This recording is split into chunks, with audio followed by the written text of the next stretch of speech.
Hi, Ruth.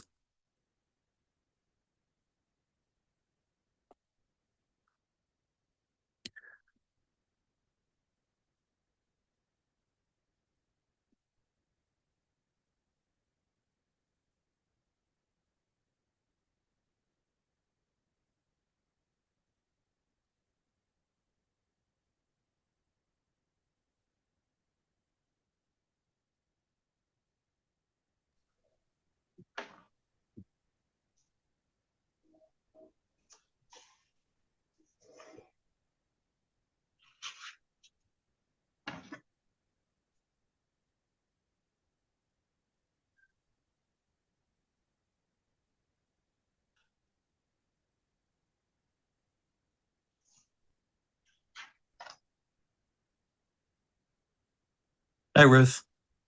Hey Todd, how are you? I'm well. How are you? I am well. Are you, Good. are you having absolutely glorious weather there like we are here? Yeah, it's beautiful. Oh my gosh. Yeah, I was trying to do everything I had to do outdoors. Yeah, right. Yeah, yeah. I don't know if Tom is going to be here. I got a message from Bante this morning that he will not be here, and he's asked if I would do the class again. Hmm. I so here we are. I assume he's okay. He's just traveling. He's doing a lot of big time conferences on interesting topics, actually, on mindfulness and anger. And let me see, he said he wasn't going to do it. I guess he sent the posters of the of the events. Oh, That's kind of proof that he's funny. Let me see if I can find them. Um, I can't remember what method he used. If it was, he uses a lot of different methods of communication. Here we go. Um, one is worry destroys our inner calmness and serenity. And that was the 7th. So that was 3 days ago. And the next one is anger stems from a person's carelessness, which is lack of mindfulness, right? So, so he's being pretty busy, and these are in Singapore. mm.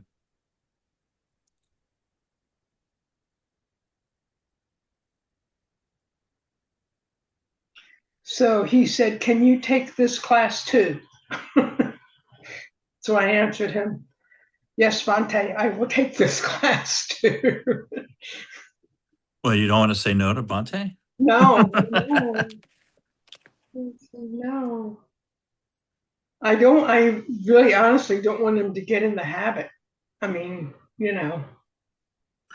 thinking that he had originally asked me to teach this class, and I did say no. Oh, I told him I didn't feel comfortable. So um, I don't, if he asks me again in succession, I'm going to tell him I think people really want to hear the class lessons from you.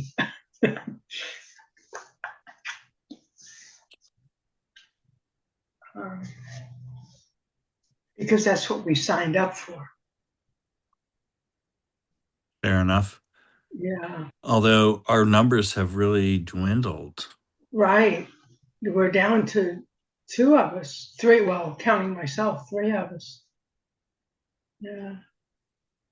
Did And the others just stop coming or did they say why? um,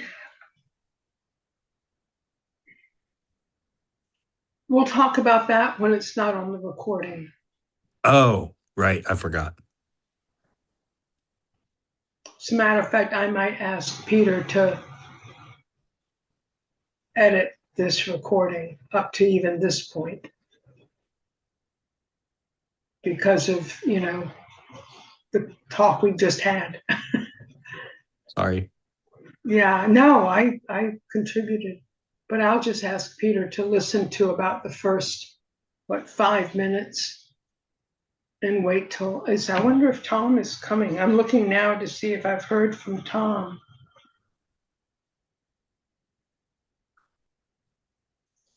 Because if it's just the two of us, then let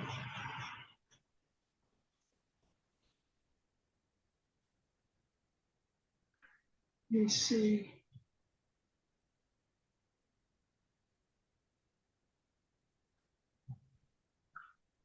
I love that there's so many ways to communicate with people, but at the same time, when you're trying Yeah, to find a communication, um, I my brain doesn't remember which channel it, you know what I mean? I do. Um, it's like I have to look through three different. Email, text, and WhatsApp. Right, exactly. Yeah. Right. People just don't use, well, texting is phone, I guess, but people just don't use phone calls like verbal. I haven't heard from Tom. Hmm.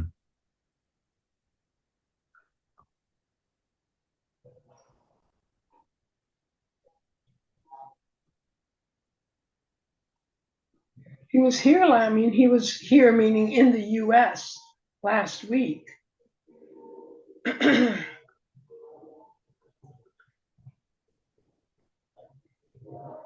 going to send him a text and ask him.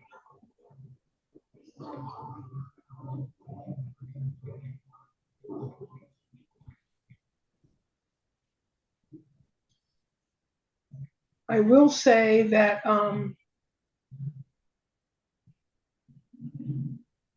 the aggregates are my favorite thing, I think, in all of Buddhism.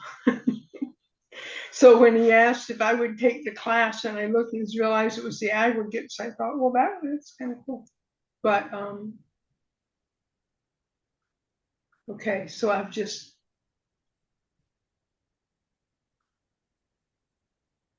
So are you going to come with the Roanoke folks? I Oh, am. good. Oh, good. Yeah, I'm gonna I think they need a driver. I can only take one, but so I think I'll go down there on Saturday morning. So one person will ride with me. Uh-huh. Uh-huh. And then I think I'll Yeah, you have a do sports car? oh, it's a Mini Cooper. Ah, Yeah. yeah, cool. So it has back seats, but they're token back seats. Right. So Find somebody who's 4'8" and weighs 80 pounds, then maybe that. exactly. Yeah. Uh, Yeah, so I'll participate. Um, maybe not in everything, but definitely some of the things. right, right. Yeah. Good, good. Yeah, I'm looking forward to it. Do you know how many are coming? Have you heard word?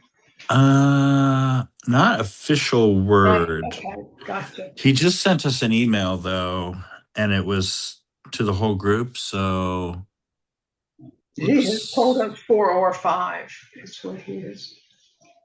But that's been a little while ago.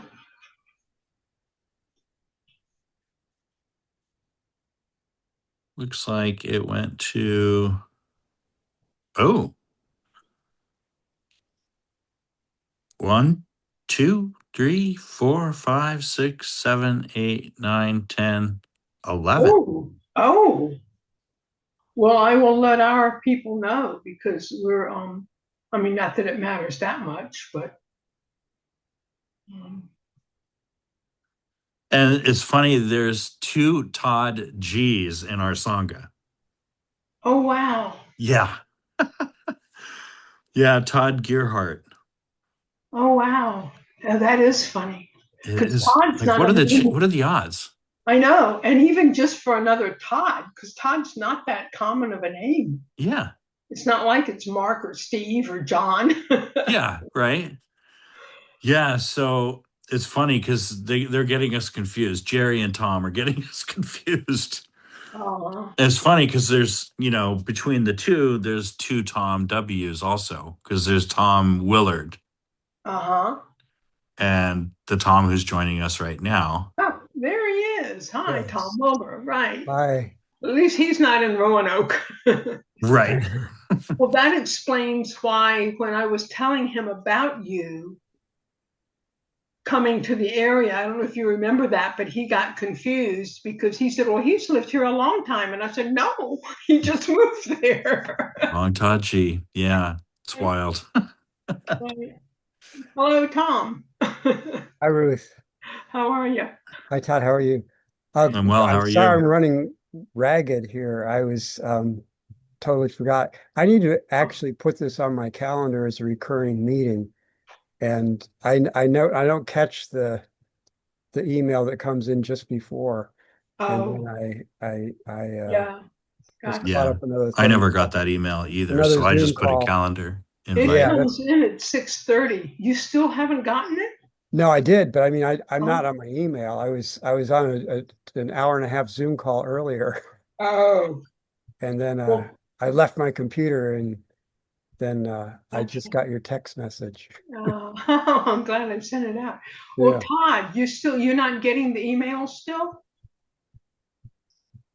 It came at 6:30. No, no. I've never gotten the email. I've only gotten anything from you.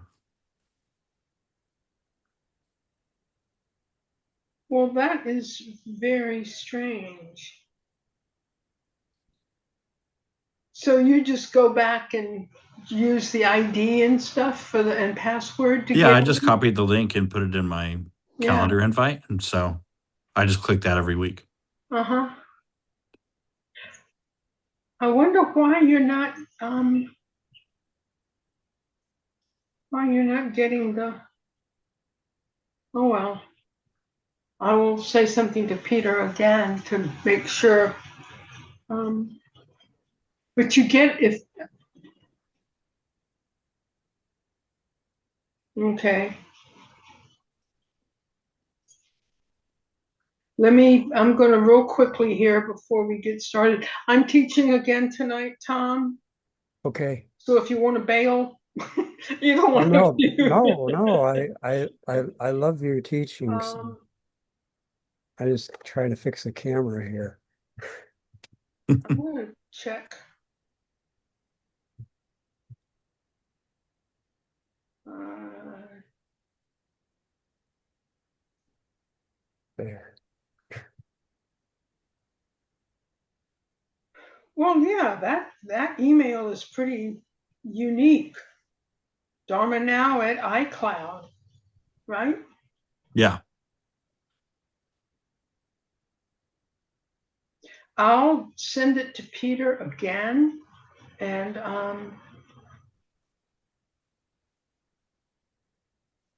what's your last name, Todd? I don't even have it. I have Todd G. Gore, Gore. Or that's right. I knew that. But I mean, don't do it on my account because I'm fine. I have a calendar invite and I just click join and I'm here. Right. But if there's others, that's fine. But don't do it for me. I'm fine. No, no, that's okay. Yeah. Okay. Well, you're getting the email, Tom. You have so Yes, much going on, you just miss it. well, like similarly, I have the 7 o'clock one on the on a calendar Right. with it. Yeah, and I don't. recopy the The link. 7 a.m. Well, we've got a 7 a.m. and a 7 p.m. Yeah, the 7 a.m. Friday one I have on the calendar. I have, just haven't done the YMBA one. Right. Okay. I have a question. Yes. Are the 5 aggregates the same as the 5 skandhas that are mentioned in the Heart Sutra? Yes. Right. They are. That is the Pali word for it. Oh, Well, okay. no, that's the Sanskrit word, skanda. Ah, Kanda is the Pali word.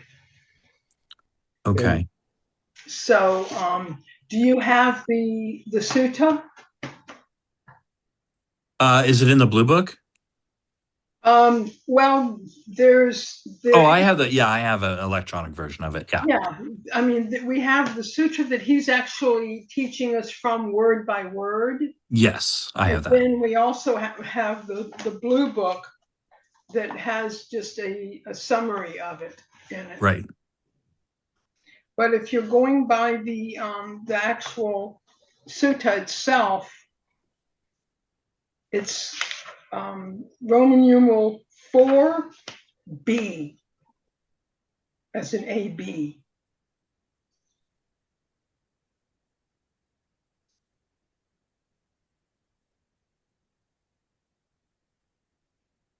Roman numeral 4. Oh,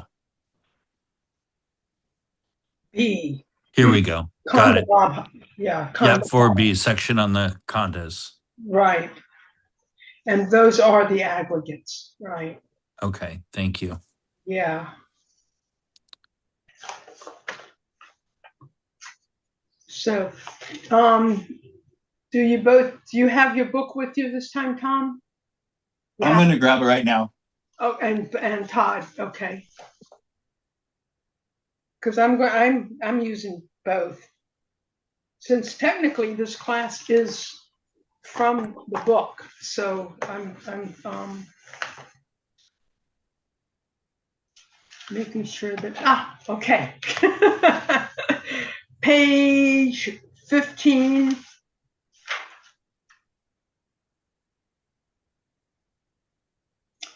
yes. At the bottom, it says 5 aggregates of clinging. Mhm. And for the Pali, I'm going to go from the page 15 first, okay, of the blue book. Okay. Okay. 5 aggregates of clinging, the Pancha Upanada Kanda. Now, Upadana means clinging or attachment in Pali. So that's 2 words there. Well, the Pancha means 5. Upadana means attachment or clinging. And then the Kanda at the end, that's the aggregates. Oh, okay. So you notice on the actual sutta, it just says Kanda. It doesn't say Upadana Kanda. Right. It says Kanda. The problem with the aggregates is that we attach to them, we cling to them as our self-identity. And that's where they become a problem. So even an enlightened being has these khandas, these aggregates, but they do not cling, they do not self-identify with them, they just recognize them as something that is passing through. They do not see them as self. They do not see that they are something that we as a conventional person possesses. They do not see them as something that is within us, nor do they see them as something that we are within. Those are the 4 approaches that that we as conventional, conditioned, beings, and I put that in quotation marks, that's how we approach them. And those result in clinging. But an enlightened person does not see the khandhas through any of those four methods, any of those four perspectives. Okay? So that's the difference in the Upadana Khandha and the Khandha. So in our textbook, that first opening paragraph, we'll just read it, okay? Upadana Khandha, aggregates of clinging, are the constituent elements of a being. They're not the being itself, they're constituent elements of the being, comprising all the physical and psychological phenomenon which, when they come together, form the conventionally so-called being. And those words aren't arbitrary. Those are to be taken very deeply and very clearly. The conventionally so-called being. There are 5 such aggregates. Okay, according to the text. Okay. The thing about the aggregates is when we look at them, when we study them, we are to understand that they are characterized by the 3 characteristics of samsaric existence, which are impermanence. They're each impermanent. They are non-self, and they are suffering. If you remember in the Four Noble Truths, the very first truth, when the Buddha is defining suffering, he says it's the loss of a loved one, it's being with something you don't want, it's birth, it's death, it's sickness, it's not getting what you want. And then the last thing he says, in brief, suffering is the 5 aggregates of clinging. So everything we perceive, everything we know in life comes to us through the senses, which create the 5 aggregates of clinging. Unless we're enlightened. Okay? So the characteristics are impermanence, non-self, and suffering, which are the characteristics of conventional existence. Okay? Okay. So, the list, still on page 15 of the Blue Book, the list, Rupa Khandha, R-U-P-A, and then each of them have whatever it is, and then Khandha after it. Okay, it's compound words. So the Rupa Khandha is the aggregate of matter or form or materiality.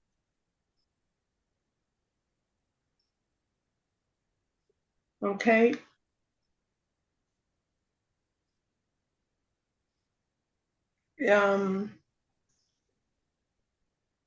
Pure and simple. In our, you really can't fully talk about the aggregates without talking about the sensory perceptions too, because these all come through sensory perception. So when you see something, your eye is form, and the object that it sees is a form. Right? You see something, right? So it's the totality of matter, including material elements and the qualities of matter. That's what rupa is. Anything physical, any physical phenomenon. So that's the first of the aggregates. The next one, Vedana, is feeling.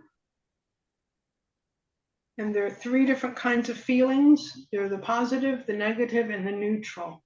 And that's all there are to the feelings. The feelings can be sensations of body or mind, or psychological or physical. He says bodily or mental. Okay, so it's both kinds of feelings, not just the tactile. But there are only 3 kinds in Buddhism. All the others come later within the skandhas. Okay, but for feeling itself, positive, negative, and neutral, there are only 3 kinds. All right? Just noting that Vedana and Upasana, same word, right? Yes, Vedana.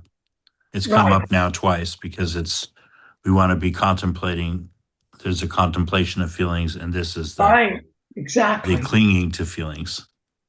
Right. Or this is, well, even here, you're It's wanting, the aggregate of, I'm sorry. right. Yeah. Go ahead, Tom. I just say that it's kind of like it is the aggregate of feeling. It's as an aggregate. Yeah. Right. The 5 aggregates are form, feeling, perception, Mhm. impulse or Mental, mental yeah, formation, and and consciousness. consciousness. So feeling is dealt with and form is dealt with um, through a lot of different methods in Buddha's teachings. Here we're taking feelings and looking at them as an aggregate, right?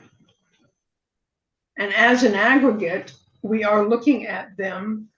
They're under the Dhammanupassana, okay, which is looking at phenomenon purely and simply as it is. So within that framework, the Vedana is one of them. So we're looking at the Vedana Nupassana also, right? There would be a Rupa Nupassana. There would be, because that's what we're doing.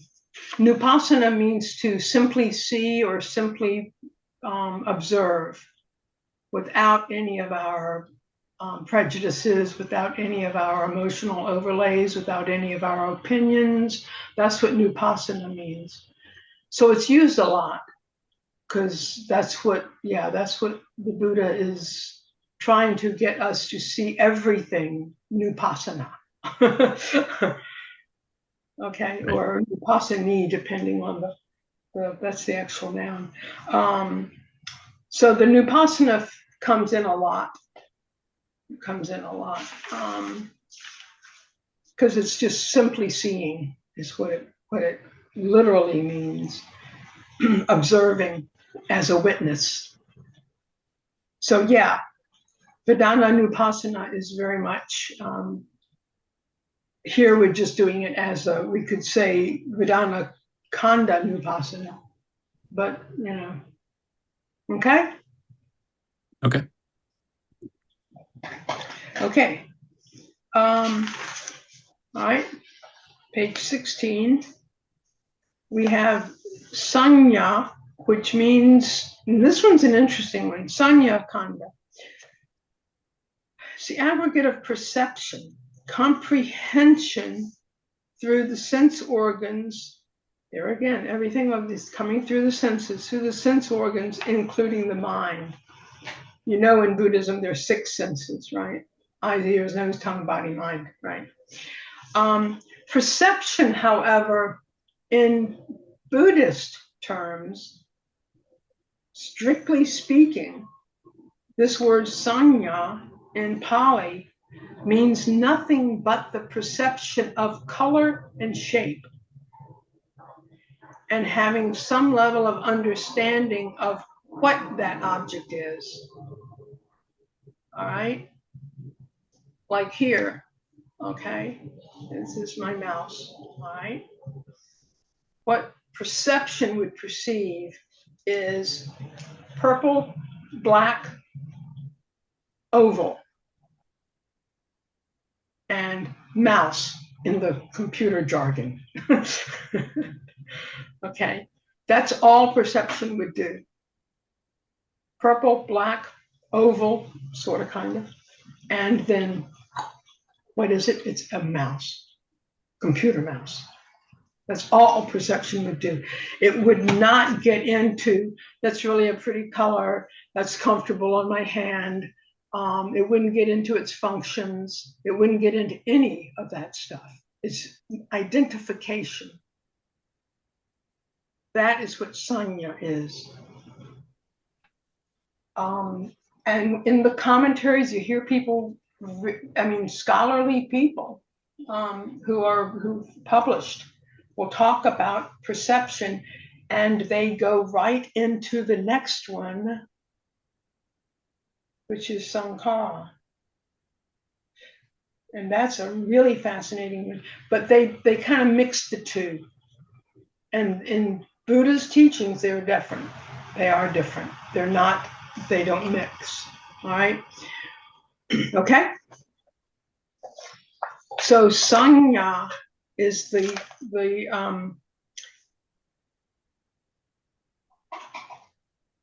what he says here, comprehension through sense organs, including mind. So you know the color, you know the shape, and you know what the thing is. All right. Okay, number 4, Sankara. This is another really interesting one. It's the aggregate of mental formations, and other translations of the word Sankara are intention, volition, impulse, preparation. These are all ways that that word is translated. And the reason I'm telling you that, oh, what's the matter, Todd? Sorry, I've got it. No, it's not you. I have a headache. It's not you. Oh, I'm sorry.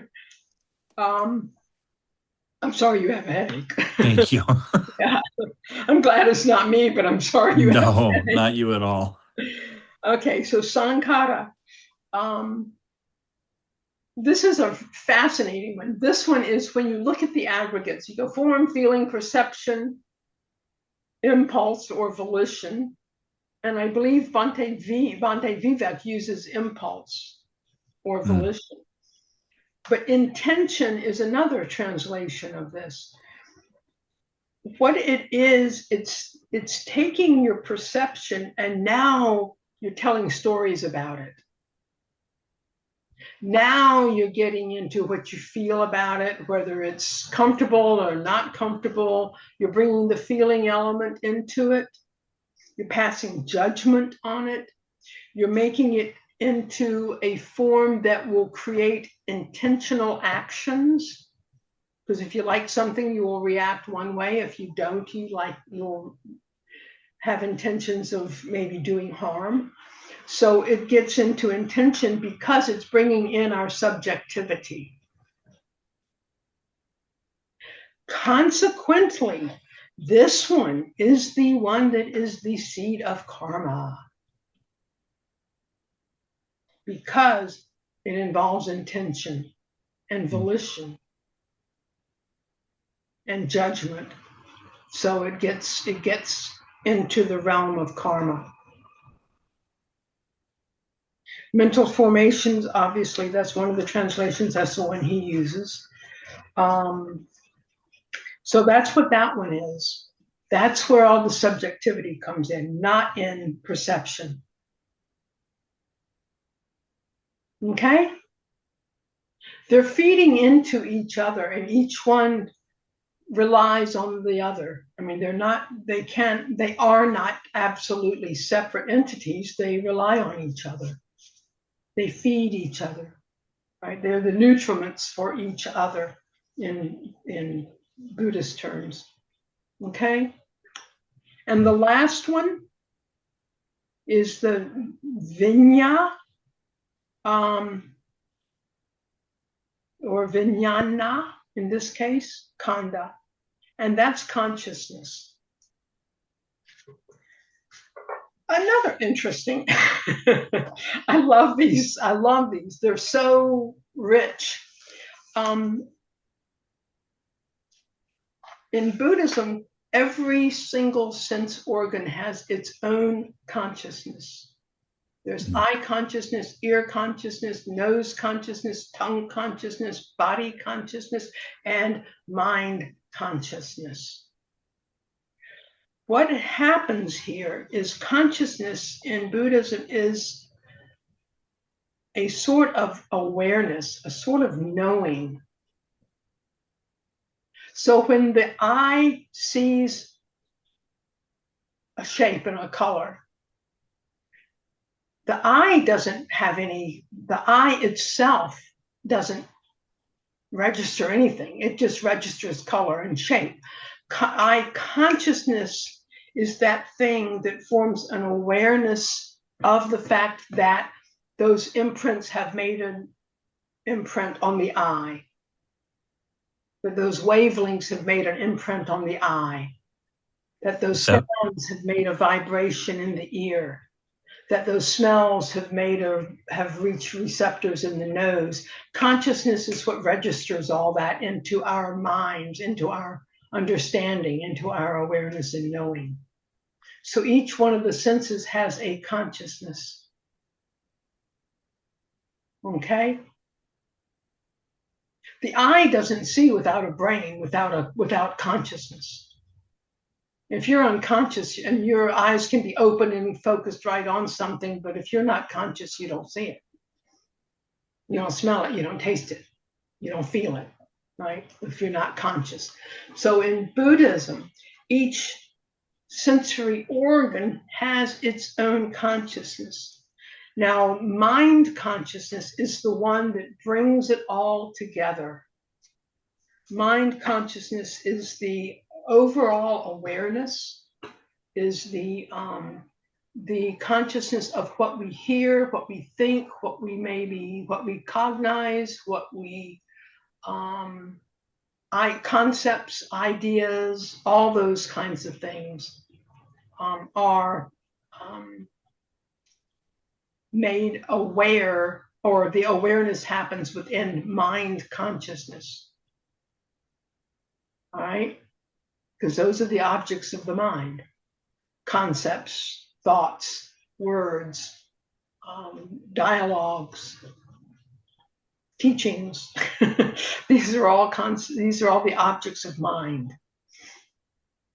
And the consciousness is the awareness of the sensory impression in each case of the senses. Okay? And then once the eye, I'll just use eye because that's the easiest one, or the first one. Once the eye and an object meet, then consciousness happens. Once the eye and the object and consciousness, those three things come together, it's called contact. And once contact happens, boom, all of these aggregates start falling into place. Feeling, perception, impulse, and then we're back to consciousness again. It's like a circle. Okay?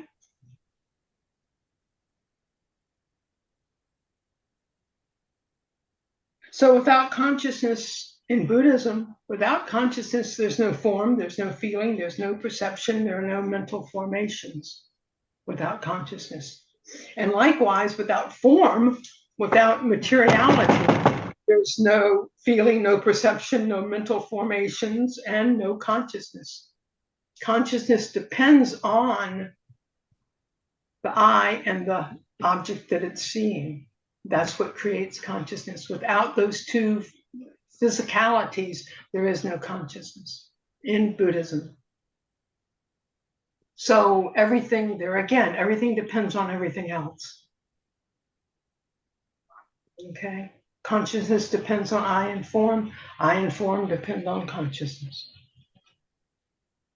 This is why the people that I'm getting a little bit off here, but just to add this, that's why, the people that say mind only, there are schools of Buddhism that are mind only schools, and they don't believe anything exists in physicality. Everything is a product of the mind. And according to this, that's impossible, because mind itself, or consciousness itself, depends on the physicality. And the physicality depends on mind, so you can't have mind only. Anyway, that was an aside. But I think an interesting one. So, okay. Are we good? Yep. All right.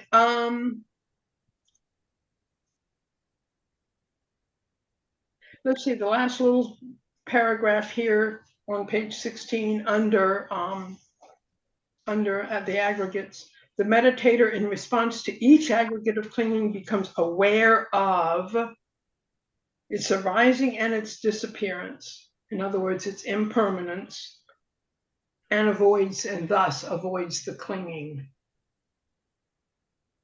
And he's very kind to say that the meditator does that. I would say the enlightened person does that because I meditate.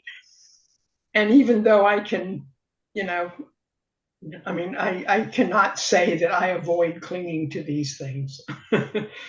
So he was very generous in saying that. Okay. All right. So now let's go to the sutta itself. The Khandapaba. And I think what I'm going to do this time is for each of the paragraphs, let's read the English first, so we get an idea as to what the paragraph is saying, and then we'll go to the breakdown of the Pali, rather than going to the Pali first. Because that gives us an underlying understanding of what all these funny looking words in the first column say. Okay, is that good? Yeah, that works. Okay, so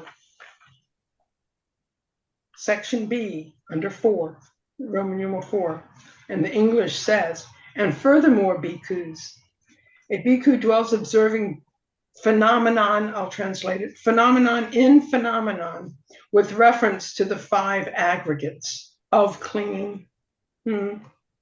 And furthermore, bhikkhus, how does a bhikkhu dwell observing phenomenon in phenomenon with reference to the 5 aggregates?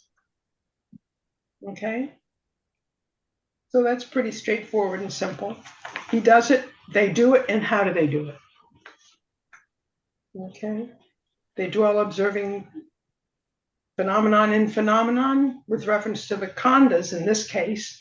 And then how do they do that? So going over to the Pali. Okay, punya chaparang, there once again, that means furthermore, moreover,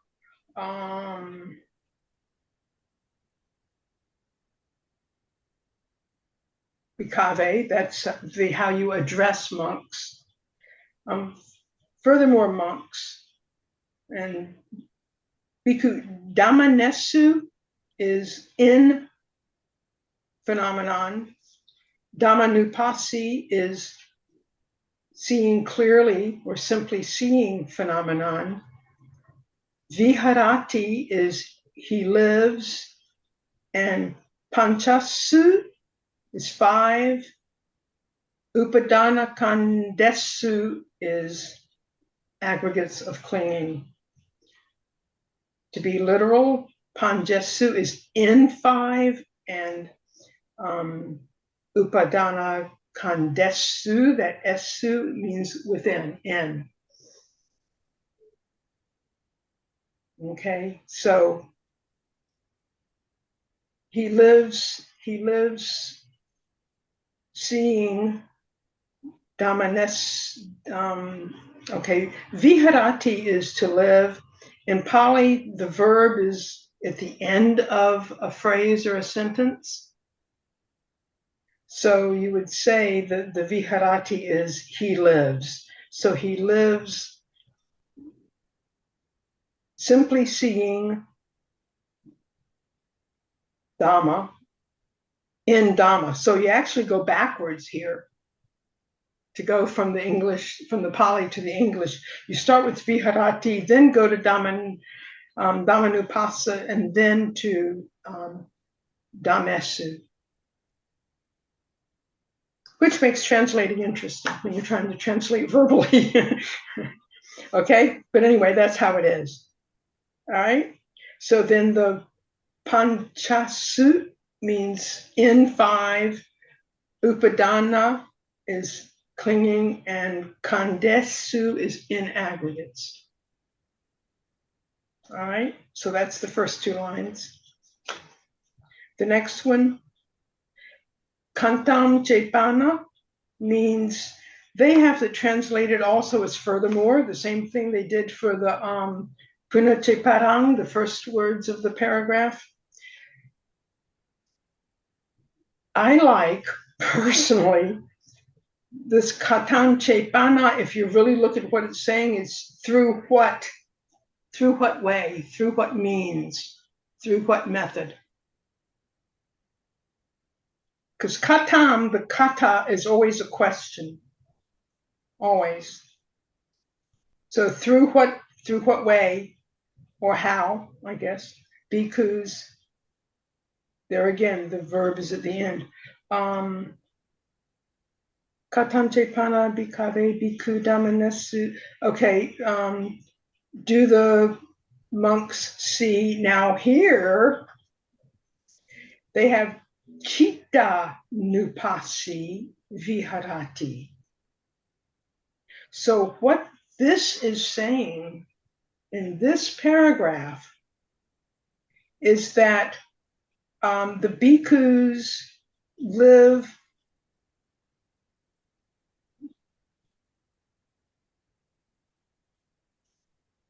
seeing the mind by way of phenomenon. But this is, I'm sorry, but this is just what's here. So that's what I'm going by. When we read the English paragraph across from that, they don't use chitta, which means mind. They say dharmas in dharma, phenomenon in phenomenon. So I looked up, I have a site online where I can find all of the suttas in Pali. And I looked it up in that site, and it does not say chitta there. It says Dhamma. So I don't know if this is a typo, but it happens again when we get to the next section, C. It happens again in that paragraph. It says chitta nupasi. But in the other place that I looked, the one that has all the suttas in Pali, it does not say chitta nupasi. And I Say, oh yeah. Ruth, I just noticed, sorry to interrupt, but when you wand over, scroll over Chitta Nupasi, it gives Dhammanupasi as the know, definition. right. So I've seen that at other times before. I wonder if it's because I don't know, but Well, I've noticed that before. the mind is a phenomenon. Mhm. But yet that other well, it's not even a translation because Pali is the original language. So these two Pali sources, one of them here has Chitta Nupasi and the other one has Dhammanupasi in that sentence. So I'm not. Tom, did you say if you wand over Chitta Nupasi, it actually shows you Dhamma Nupasi? Yeah. Then I think that's a translation error then, because Ruth, you said in the other text it is Dhamma Nupasi, right? Right. Yeah. I would guess that's a translation error too. But it's not translation because this is the original language. Well, I mean, A transcription mistake. Transcription. Transliteration or something. Right. Or typo. Or a typo. That's what I put down here. Typo with a question mark. Yeah. But chitta, I mean, the mind is a dharma. I mean, because dharma is phenomenon. So you know, and you could be saying that the bhikkhus are living, or the bhikkhus live clearly seeing the mind by way of phenomenon. That's what that means, literally, translating it as it is written here. Damesu chitta nupasi viharati. Damesu means within phenomenon. Chitta nupasi means seeing clearly the mind. And viharati means living. So it means it's living in such, yeah, they live by seeing the mind through or within Dharma phenomenon. But this whole section is Dhammanupasi, is we're looking at Dhamma itself. We're not just looking at the mind. The mind is only one element of Dhamma. So I don't know. I did not have time because, like I said, I just found out this morning and I didn't have time to get a question to Bhante about that. But whichever way. And the English right there across the page from it, in this English column, it says Dhamma in Dhamma. Yeah. Mm-hmm. So anyway, I just thought I'd point that out because this is what it says here. Okay? Yep. So it's Fingers crossed it's not a test question. Right, exactly. Well, this text we have of the sutta is not from the YMBA.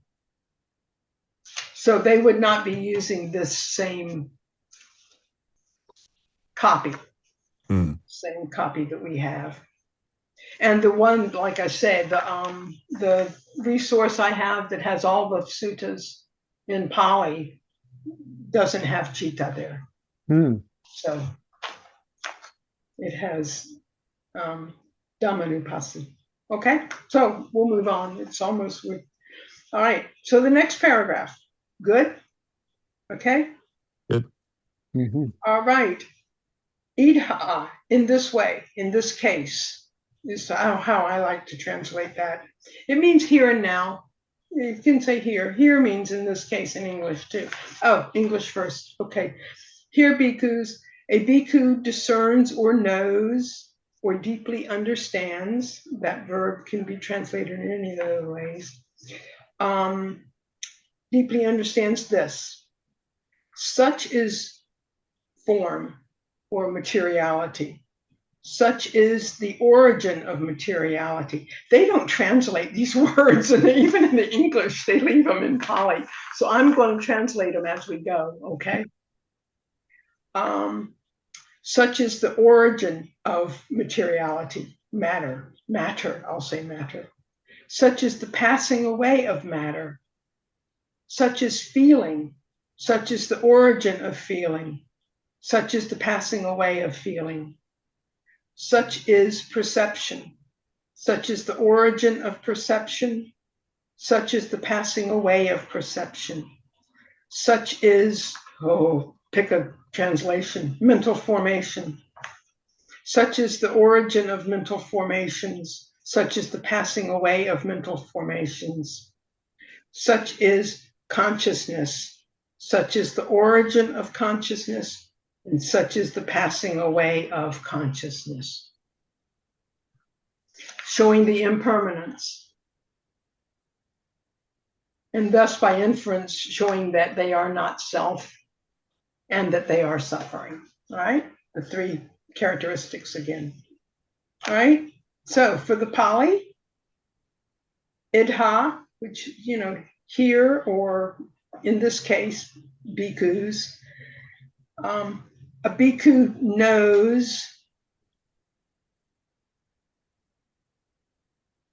such is matter. Iti is such is. Okay. The bhikkhu knows such is matter. Such is matter's origin. that asa is possessive, such as matter's origin, such as matter's disappearance. Atagamo is also, it means ata is elsewhere and gamo is gone. So it means gone elsewhere, which I think is an interesting. So it's the demise of, the disappearance of, the passing away of, okay, the extinguishment of. So such is matter's ending, its demise, such as feeling, such as feelings origin, such as feelings demise, such as perception, such as perception's demise. So this was translated pretty literally. Such is perception.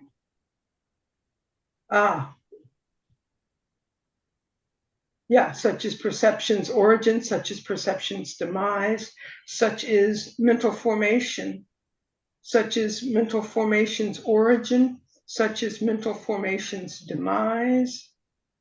Iti vanyam, such is consciousness, such as consciousness's origin, such as consciousness's demise. T.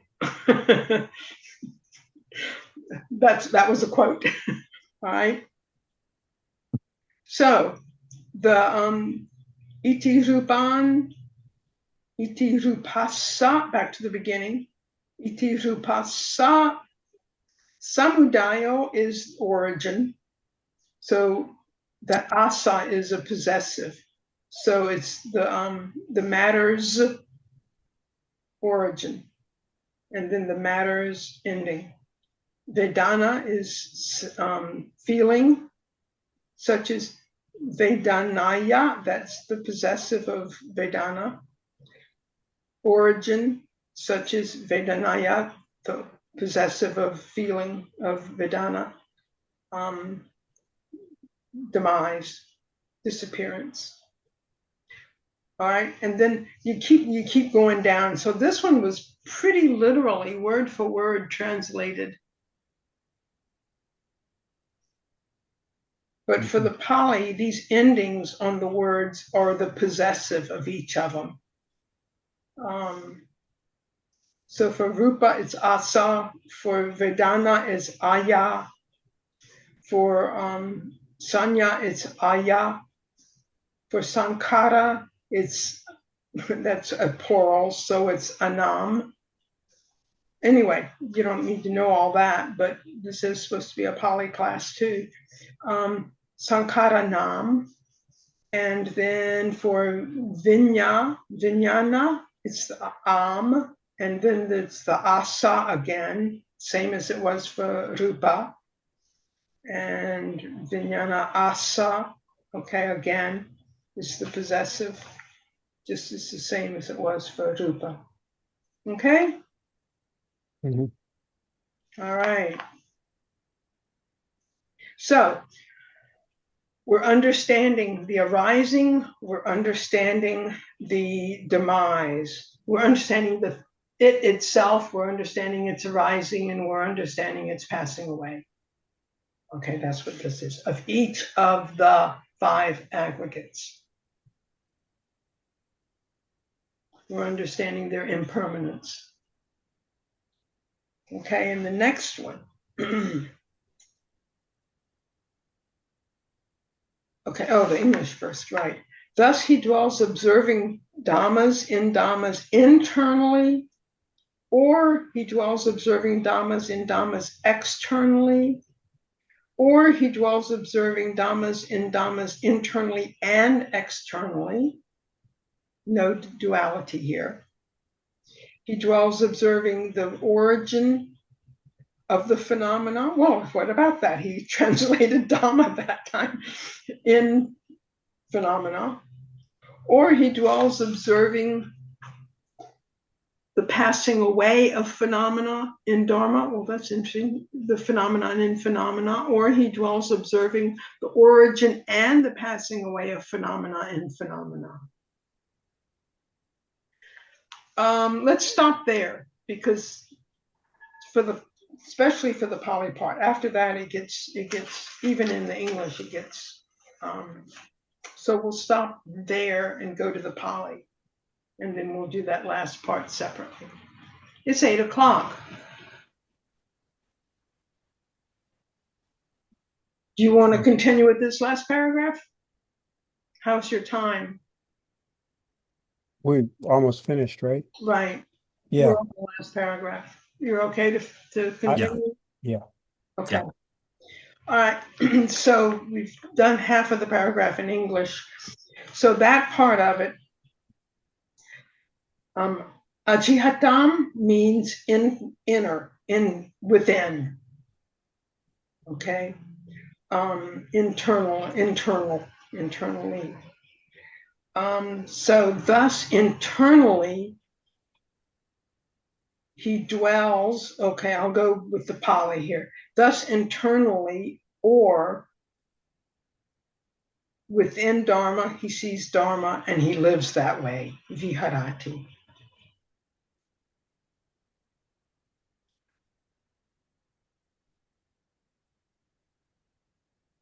Externally, Ra is or, and in Pali, they use the word and or. They use it after the noun. Like I would say, peanut butter and banana and I eat. That would be the Pali. And same with or. Coffee or tea or I drink. That's how the Pali is structured. The verb is at the end. The words and or follow every word in the sequence. If you have 4 nouns, you would say car or bus or train or plane, I will take. That's how the Pali would word it. I would work it. So the wa here is the or. So you have internally or within the Dharma, looking at the Dharma, he lives. Externally or within the Dharma, looking at the Dharma, he lives. All right, so it's saying he dwells observing, go back to the English, he dwells observing Dharma in Dharma internally, or he dwells observing Dharma in Dharma externally.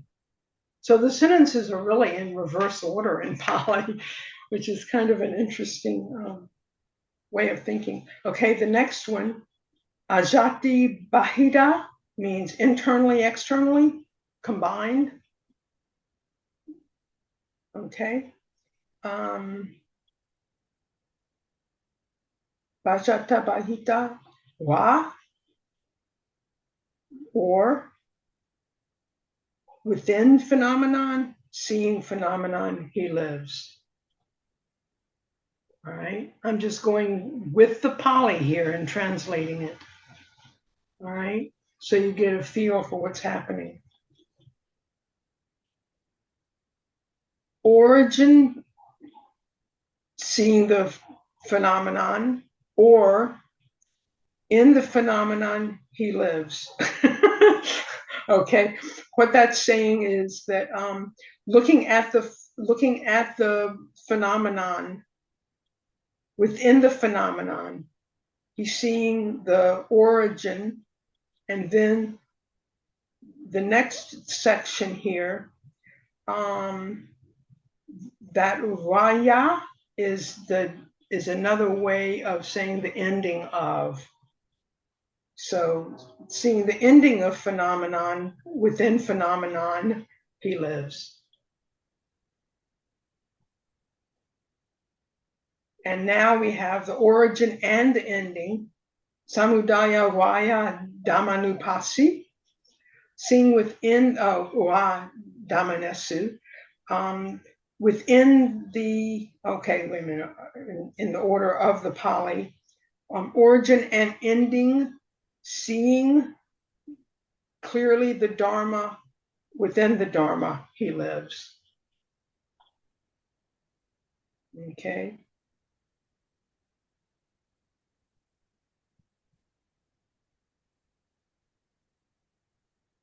Thus is the Dharma.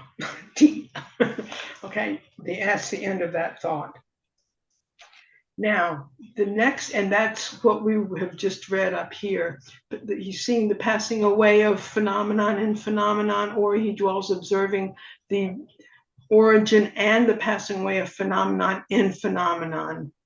And now we get to the last part, which is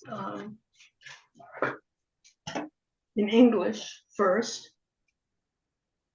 or else. Okay, we're at the English, or else realizing these are Dharma. Oh, I did that already. That's Ati Dhamma. Okay, these are Dharma. All right.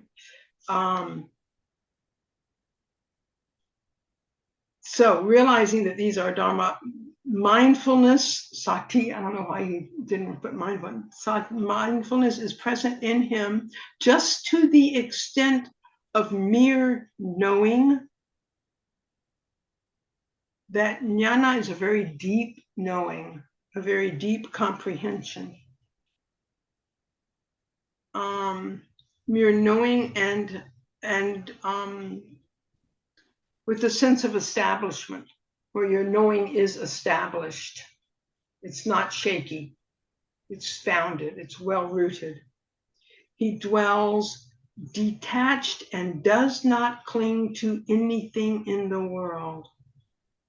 Thus, bhikkhus, a bhikkhu dwells observing phenomenon in phenomenon with reference to the five khandhas. So going back to the Pali now, we're going to start with that Ati Dhammati. Okay, then we have that with mindfulness present in him. That's that Panasi Sati is mindfulness, and Pachupatita is presently established in him. Is that Pachupati means present. It's presently established in him. That Vayadeva means just to. Jnana mataya means knowledge to the extent, or establishment to the extent, where he is detached. Okay, detachment is anisatitu che viharati. He lives in that detached state. Remember, the verb is at the end. So anisito che viharati. He lives in that state. In that state of detachment, he lives. All right. Now, this little expression, nache kichi loke upadiyati, that little phrase is the phrase that says he does not cling to anything in the world. Na is the negative. Chakichi is anything. So na che kichi is nothing. Loke is in the world, and upadiyati means clings. So to nothing in the world he clings. Nache kichi loke upadiyati. To nothing in the world he clings. Ivampi kot bhikkhave. Bhikkhu Dhammanesu. Um,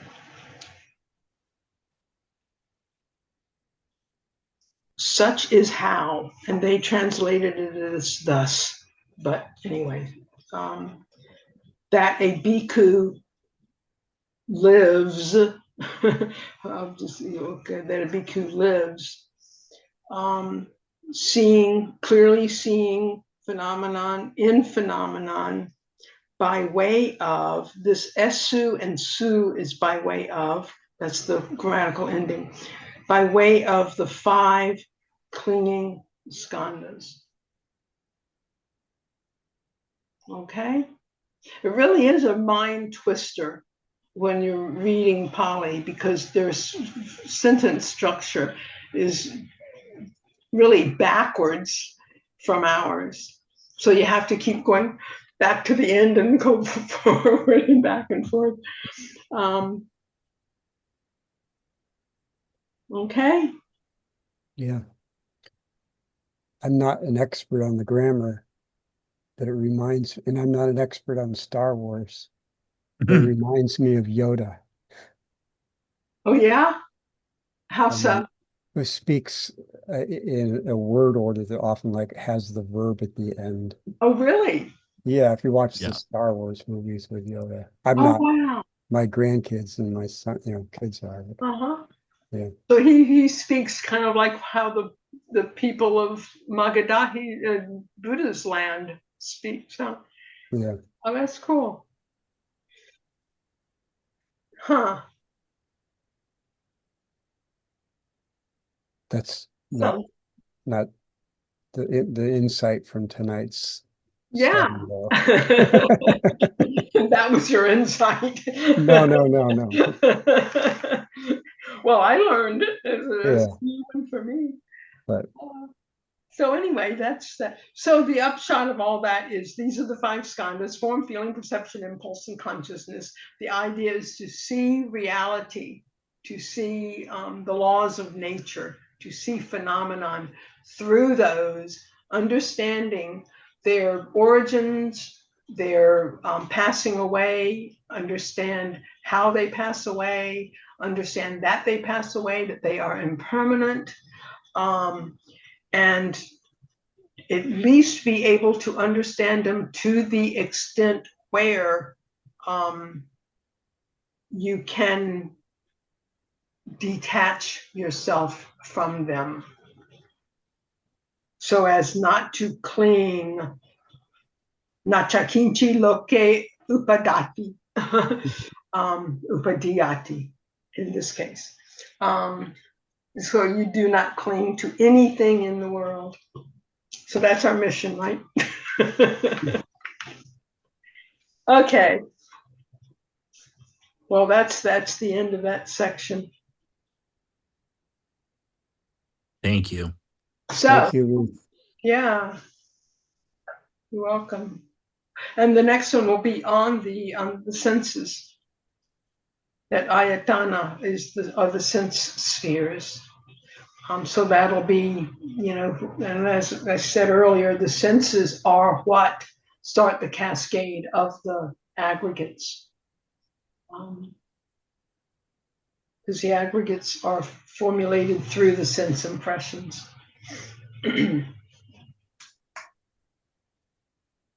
Okay. Okay. All right. Who would like to share? Mary. I have it written in English. Okay. Just want to say it in Pali.